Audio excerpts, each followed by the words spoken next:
Okay, we're ready for Ole Miss. Coach Beard, if you could just give us a couple of opening thoughts, and then we'll open it up for questions. You know, every season ends for every team except for one with the feelings we have right now. It's a little bit different for me this year. You know, you dread that walk back to the locker room to talk to your guys. But this year it just felt different. I'm just so thankful. You know, I've never been this kind of emotion when a season ends, but I'm just thankful for these guys, man. Like, to be in the Sweet 16 our second year at Ole Miss, it's the players, especially these two guys to my left that endured the coaching change and stuck with us and decided to come back there last year and play for us. But just thankful, you know. From a coaching standpoint, you don't want to get beat your last game of the season, and I didn't think we did.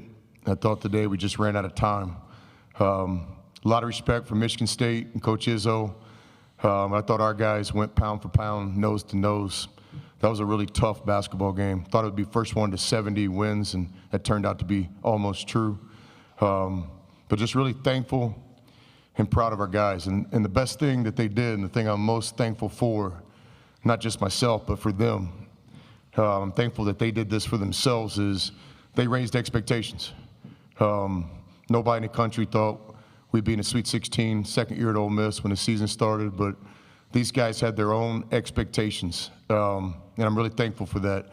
We played some really good basketball the last month, you know, beating Tennessee at home and Arkansas in Nashville. We went head-to-head with Auburn, and to get through North Carolina and Iowa State. And again today, I thought we ran out of time. I didn't think we lost the game. But just super appreciative of our players raising the expectations for themselves and our program. Now our fans feel it, our students feel it, our town feels it.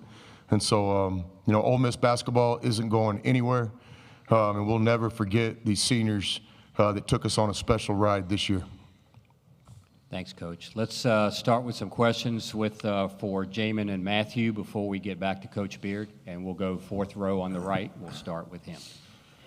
You guys, Caleb Sailors, Super Talk Mississippi, Jamin and Matt, for you guys to stick it out and remain with this program for so many years and just to see it bear this kind of fruit, how does it feel and what do you think it does for future years at Ole Miss, especially with Coach Beard?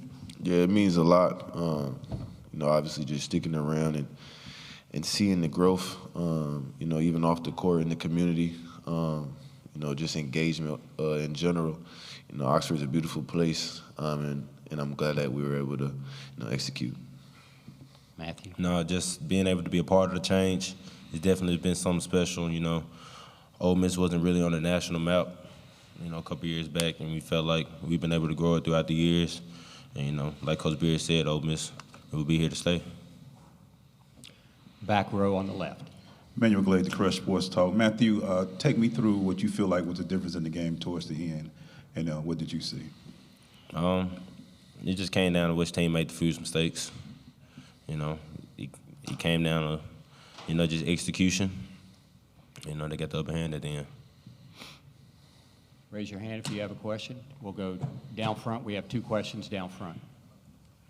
For Coach Beard, obviously they were able to get to the rim a little bit more in the second half. What did they do differently to adjust? Yeah, we're gonna get the players the questions first, or are we all up here? No, we're fine. Yeah, okay. Repeat the question. I'm sorry. I was asking what Michigan State did to get to the rim a little bit more. The points in the paint shifted in the second half. Yeah, I thought obviously the difference in the game was the free throw differential. Period.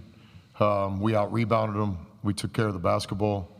You know, it was a hell of a basketball game. It was, you know, again, first one to 70 is probably going to win this thing. Baskets were hard to come by for both teams. But I thought the free throw differential in the game, and maybe there'll be another time and setting to talk about that. But, yeah, I thought that was the difference in the game. And we didn't get to the bonus in the first half at all, I don't think, in the second half at the very end. So, and give Michigan State credit. Obviously, I thought it was their offensive game plan. They weren't going inside as much to their post players. Their guards were just trying to attack. And so I thought that was the difference in the game, the free throw differential. Also down front here.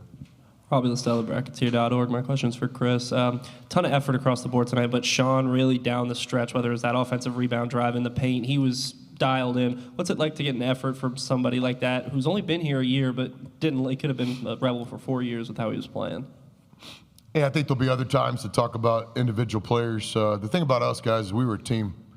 We were a team that had 5 or 6 guys average double figures. We were a team that had very little ego individually. I'm so proud of these guys. I've kind of bit my tongue all year long because I didn't want to be the coach's speak, but Matt Morrell played hurt the most of the season. I've said it a few times, but I just couldn't take it. A lot of guys in college basketball wouldn't be playing this year for what Matt endured, and now we look forward to him getting healthy, going through a spring process to get his body right before he transitions to pro basketball. Brakefield, you guys might have heard this story, but he basically helped us put this team together.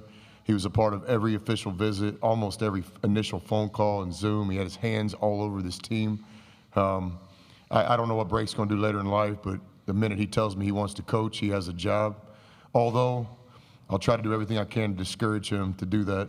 But we were a team, and tonight's not about individual players or individual questions. Hope you respect that. Ole Miss, we had a bunch of guys check their ego at the doors, and we became a team. And it took a while, but again, by the end of the year, we're playing some great basketball. You look at our last 3 or 4 weeks, we were deserving to be in the Sweet 16. And I really thought we could be a factor in San Antonio. Back row on the left. Manuel Glaze, Crush Sports Talk. Matthew, I'll come back to you. What will you take away from this season? I know it wasn't the ending that you wanted, but I heard your teammate talk about how special this season was. How was it for you in getting to this point? No, it was definitely a special season. A season I won't forget, not just for, the run that we made, but just the camaraderie, the teammates that I had. It was a very tough season for me. Obviously, Coach talked about it, been injured most of the season, but just this team helped my confidence so much, fighting through everything. So these group of guys will hold a special place in my heart. We'll go to the 4th row on the left. Jack Leo, Atlanta Journal-Constitution. This one's just for Coach Beard. I'm just curious, how much tougher is it to kind of win these games down the stretch when you got a program that's kind of pioneering into the Sweet 16, first time maybe that y'all had been there? Yeah, it was zero factor in it. And I'll repeat what I said. The thing I'm most thankful for, and really why my emotions are different right now than at the end of any season, is I'm just thankful. I mean, what these guys did,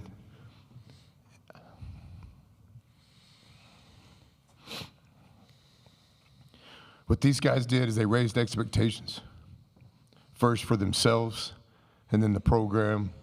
And, when we were at the selection show Sunday, March, and the name came across, it wasn't about, like, we've made it. It was about, let's get to work, 6 games in 3 weekends. And for that, I'll forever be thankful. And just I know they're going to do that for the rest of their lives, too. Like, whatever they want, they're going to go get. I've been blessed to coach a lot of really good teams. But these guys were different and just, literally, like, we walked around expecting to win the SEC, expecting to win every game, and expecting to make it to San Antonio, and it was beautiful to be around. Do we have any more questions? Raise your hand if you do. We'll get a microphone to you. If not, thank you very much, gentlemen. Thank you all. Thank you all.